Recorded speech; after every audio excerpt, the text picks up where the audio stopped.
Estonia es sobre todo una nación que canta. Cada lustro decenas de miles de personas unen sus voces en este escenario en el que renuevan su espíritu independiente.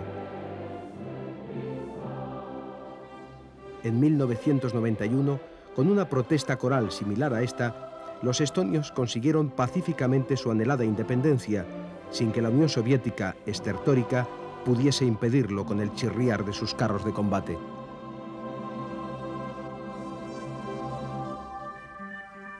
Poco más grande que Extremadura, Estonia tiene dos vecinos poderosos que han ejercido notable influencia.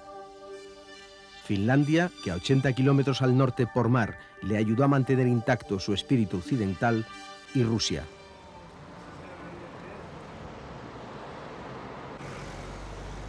Tiene 1,5 millones de habitantes y el salario medio es de 300 euros, unas 50.000 pesetas. Estonia es uno de los países europeos con más entradas a Internet. La Universidad de Tartu, la más importante y antigua de Estonia, es un retrato actual del país. Sus 14.000 estudiantes pueden elegir hoy su futuro. La mayoría aspira a graduarse en los valores que hoy se exhiben en Occidente: éxito y triunfo individual. En la Universidad de Tartu hay una cátedra de español. En sus clases, unos 100 alumnos se gradúan cada año en nuestra lengua. Hay, como en el resto de las aulas, notable presencia de mujeres. En Estonia, un 33% de los altos cargos en la administración los ocupan mujeres. El sexo no es aquí una barrera. En la Academia Militar del Ejército Estonio, también en Tartu, el recio saludo de este capitán a la jovencísima profesora de logística al comienzo de la clase es un ejemplo de este papel de la mujer. Para el ejército estonio, integrado por 5.000 soldados, la OTAN significa la seguridad con la que evitar escribir en sus libros de historia más páginas de ocupación y guerra.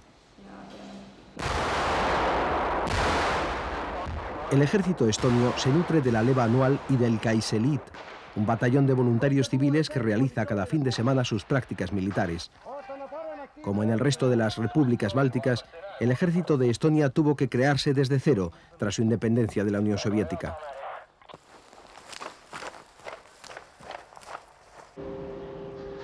Las relaciones con la Rusia de hoy son buenas. El recuerdo doloroso es con la Unión Soviética. Su contaminante estela aún se deja ver en estos campos cercanos a una antigua mina de uranio. Estos esquistos, o pizarras de betún, contienen uranio, que Moscú utilizó para su programa nuclear. Los vertidos radiactivos contaminaron la zona, hoy convertida en un inmenso lago letal que ahora se trata de cubrir para evitar su vertido al mar. La población rusa desplazó a los estonios en Sillamäe y Narva, ciudades limítrofes con la frontera rusa. Los grises bloques de viviendas y su pobreza desvelan su verdadero problema: la inadaptación a una nueva sociedad.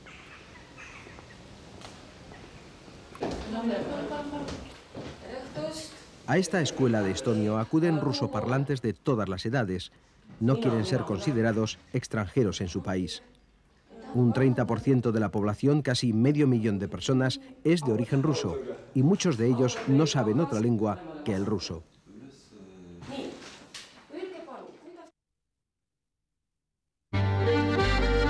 En Tallinn existe una leyenda según la cual la ciudad siempre estará en obras. Cada otoño, un pequeño hombre verde, guardián del lago Ülemiste, pregunta si los trabajos de construcción ya han terminado.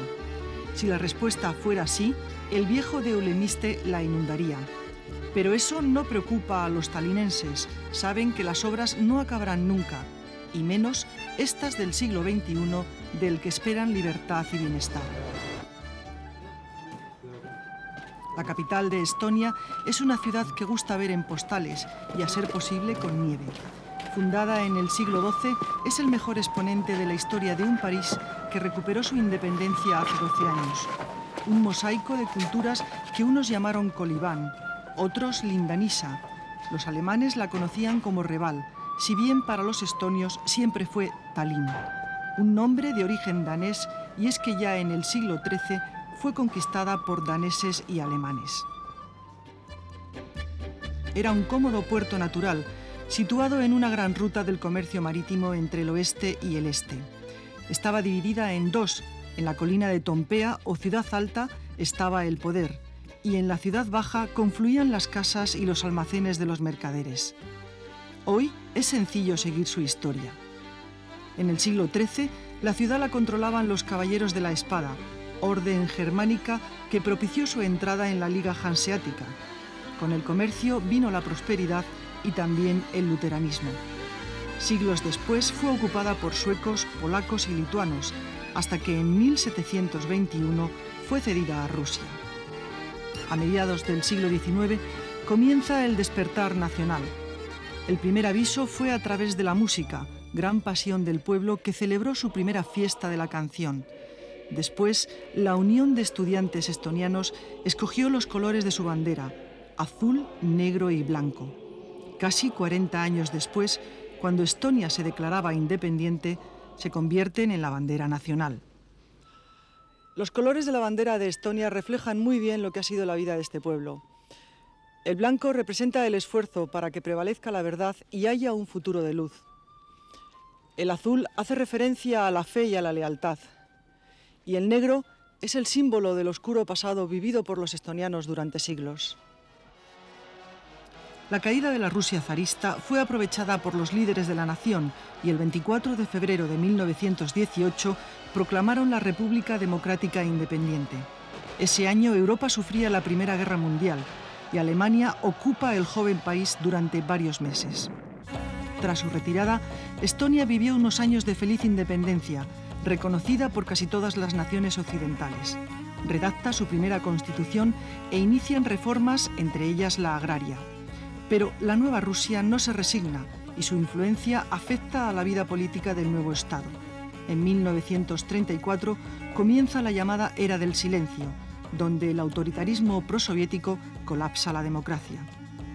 Aumenta el miedo y los estonianos quieren saber de los pactos entre alemanes y soviéticos. En 1939 se inicia la que será su etapa más negra.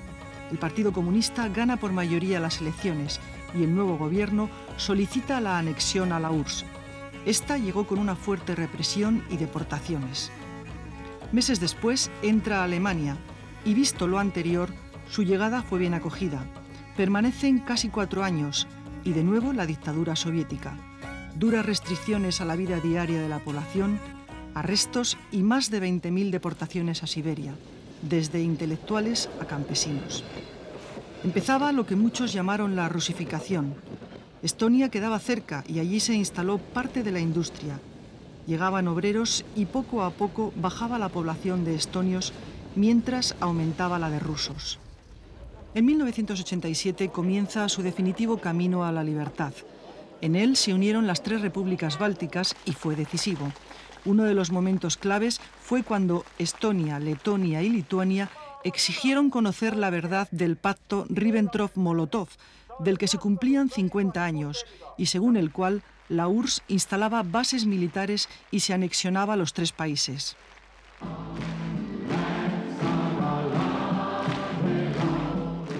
Después llegó la Revolución del Canto. Fueron 3 años vertiginosos de enfrentamientos políticos con intentonas por parte del ejército soviético de ocupar instituciones claves, como la televisión. Hubo mucha tensión, pero Estonia recuperó su independencia en 1991 sin muertos. 3 años después, la televisión ofrecía las imágenes más deseadas: la retirada de las tropas soviéticas.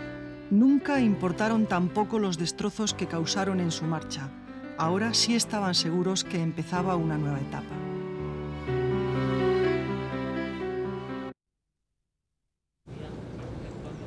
A la presidencia del Riigikogu, o Parlamento, ha llegado una científica. Así ha sido el debut en política de esta mujer culta y simpática llamada Ene Erma. Es una experta en astronomía que pasó 24 años trabajando en Moscú, pero no pudo cumplir su sueño de ser cosmonauta porque no era miembro del Partido Comunista. Hoy pertenece a Res Publica, el partido que le habló de ética y que consiguió alejarla de las aulas de la prestigiosa Universidad de Tartu y de la Academia de Ciencias de Estonia. Mi decisión de dejar la astrofísica por la política quizás se deba a que hemos tenido un desarrollo muy acelerado y somos un país muy pequeño. Es buen momento para pensar qué va a ocurrir con nosotros dentro de 10 o 20 años y en esto los científicos tenemos más poder de análisis para ello. Lo necesitamos para lograr un desarrollo más consciente. Debemos convertirnos en un pueblo más culto.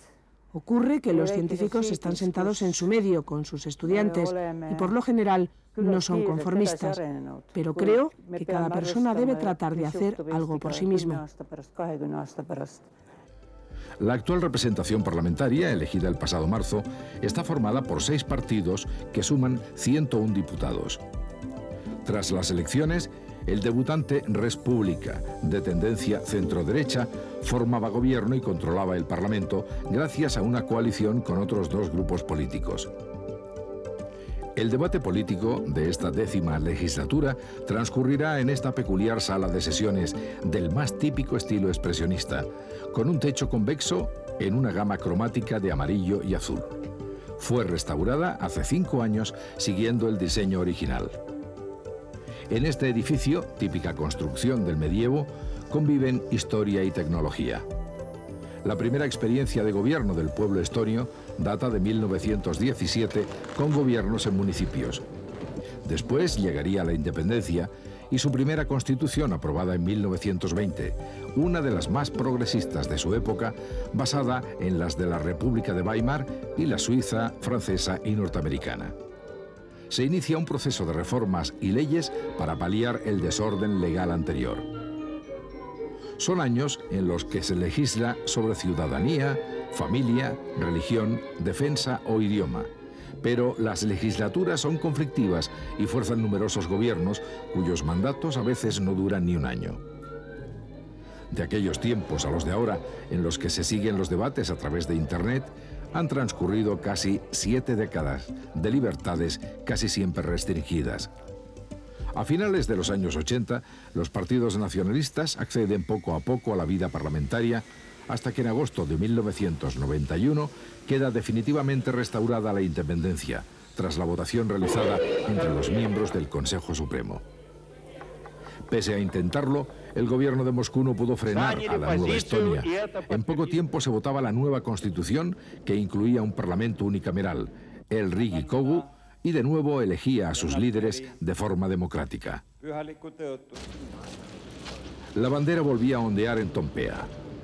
Allí está la actual sede del Parlamento, en la parte alta de la ciudad.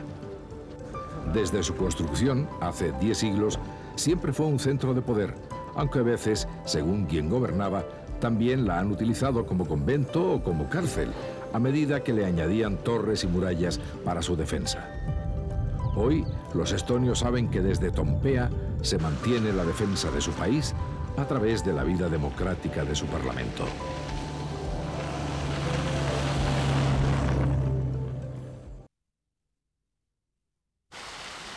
Dos ciudades se reparten el protagonismo en Estonia. Si Tallinn es la capital y ahí está el poder, Tartu es el auténtico centro cultural y científico. Su prestigiosa universidad es el vivero de la clase política y del poder económico.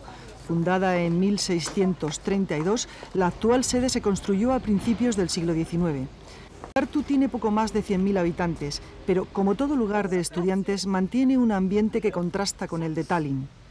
En la capital, la iglesia de San Olaf, con su torre de 124 metros, determina el perfil de la ciudad, que todavía conserva ese sabor medieval que llevó a la UNESCO a declararla Patrimonio Mundial.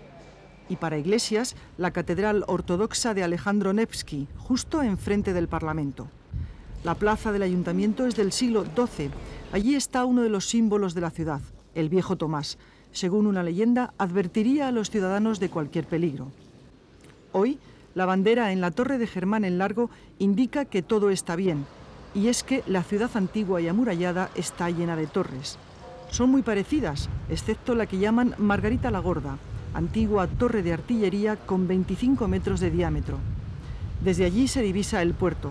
Tallinn está a unos 80 kilómetros de Helsinki, y Finlandia es quizá el país que más apoya a Estonia en su andadura independiente. Por el mar llegó el comercio, que permitió una época de esplendor en el medievo. Eran los gremios. Las casas que hoy vemos entonces eran así. En la parte de arriba las provisiones y las semillas, un piso más abajo los aposentos. La vida diaria se hacía en la planta de entrada. Pero la música es lo que más ha unido al pueblo estonio, en especial en sus reivindicaciones nacionalistas. Esta de finales de los años 80 fue un fiel reflejo de sus deseos. Entonces no era sencillo que se juntasen 250.000 personas para defender su cultura y tradiciones. En el campo de canciones se abrió una puerta a la esperanza. Desde entonces, cada 5 años lo celebran. Para muchos es el mejor ejemplo de su deseo de preservar la identidad cultural de la nación.